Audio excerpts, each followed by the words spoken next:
and maybe I'm wrong on the numbers, but I believe my doctor said, given that it was the Widowmaker that was 100% blocked, the chances of me surviving were less than 1%. I was supposed to be in Omaha that day, and I can't remember what was happening, but I was texting my friend that, hey, sorry we couldn't make it. And he came in and said, hey, Nate, I'm having some chest pains and I feel kind of nauseous. And I started to go to Google to see if that's a sign of a heart attack, because that was my first thought. And before I could type anything, I took a look at him and he was very pale. And I said, all right, we're gonna go to the ER. I got a phone call. I was painting my son's future child's nursery, and he called and said, I'm taking Dad to the ER. He had a chest pain at work, and we are going to head out to the ER. I talked to Doug. He called me back, said, I need my insurance card. I need to, I'm okay, honey, I'm okay. Better safe than sorry, like you always say. So I cleaned stuff up, got everything ready to go, and headed out to the hospital.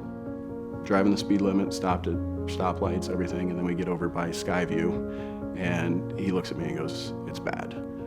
And so I knew we needed to get going, so we started to press on the accelerator a little bit.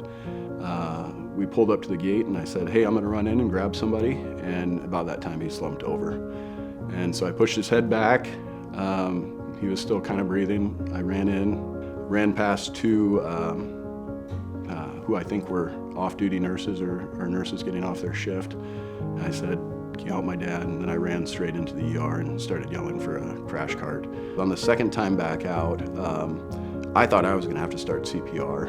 And so I was thinking about The Office and staying alive and trying to get the beat right in my head, because I didn't really know what I was doing, but I thought I could start hammering on his chest if I need to. And by the time I got back out there, plainclothes lady was doing CPR on my dad outside of the pickup. Well, it's amazing to think, I mean, it didn't matter if it was Doug Stratton or Joe Blow, it doesn't matter. They saved me because I presented them with, I guess, for lack of a better term, an opportunity to do what they do best. I pull into the hospital and I see my son, who has our truck, and he is running, and he comes and grabs me, and he had to move the truck because he had gotten to the ER, and he just grabs me and said, it's not good, Mom. They greet us at the hospital, take us into a little room, and Chris comes back into the room and said, we just got him back again.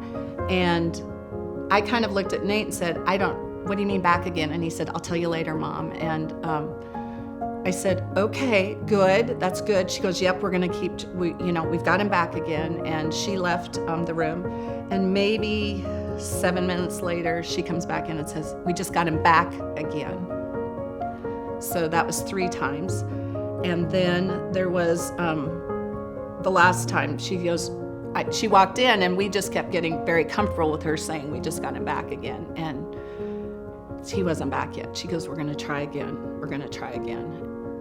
Once he got in the ER and I was walking with the ER doctor back there, the ER doc was calm. We had a conversation about everything that had taken place. He was confident. I knew he was in the right place. I started to have hope at that point, and that hope never really left. With each doctor, with each nurse that was present, they exuded confidence and calm that is exactly what I was looking for. When we got to that emergency room and I really wasn't there anymore, they knew what to do. And from the very moment that I got there until the moment that I left and all the follow-up, it's been unbelievable. I mean, you don't get to do what I get to do now unless Faith Regional did what they had to do, and they did. The cardiovascular team came in and said, we got to stabilize him for 2 minutes so we can get in to see what's happening. And I was walking down the hall, pacing outside the room, and Amber Amick came running down the hall and said, they did it, Lori, they did it. I've told many people from the minute we stepped foot in there, in the hospital, the compassion, the wisdom, the professionalism, there was not 1 minute my family and I ever thought we needed to have him somewhere else. He received the best care, and Doug would not be here without Faith Regional. I don't know any other way to describe it. I love living where we do, and part of the reason I love living where we do is we have a very small town feel, and I feel like your neighbors are truly your neighbors, and people you see in the grocery store and everything. And then to also have a facility that, you know, Dad can be dead in the parking lot in 1 minute, and the next day he's breathing on his own. We look at life differently now. It can be taken away in an instant. And we're having fun. And he loves what he does. He loves his job. He loves his children and his grandchildren and his friends. This community, Faith Regional, our friends and family are, I mean, they're everything. You know, I get to an age of where I am now, and I realize how much I still need my dad and how important he still is to me. I wouldn't have gotten the experiences I have with him and my kids to have their grandpa, to have their papa around. It means everything to me.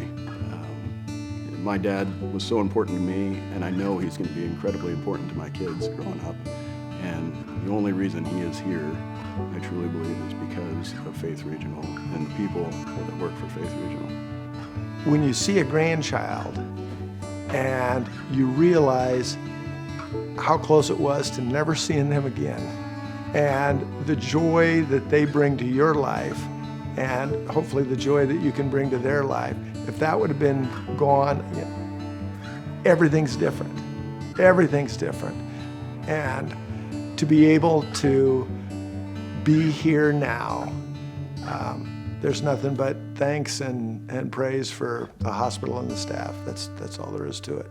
The only way that you continue to get this sort of care is to make sure that everyone has the resources that they need.